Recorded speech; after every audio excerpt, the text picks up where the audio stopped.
Hello,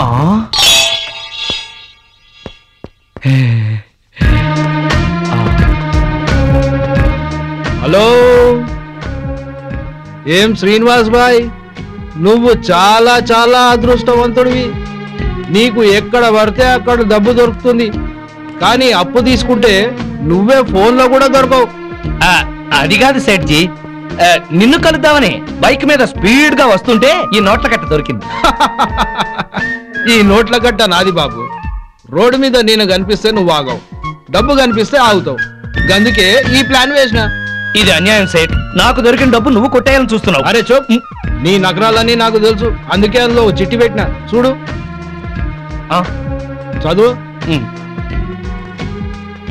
డబ్బులు ఇచ్చేటప్పుడు నేను కుబేరుణ్ణి, వడ్డీ వసూలు చేసేటప్పుడు కాలయము. అర్థమైందా? ఆఖరి సారి చెప్తున్నా, అసలు వడ్డీ మొత్తం కలిపి 2.5 లక్షలు అయ్యింది.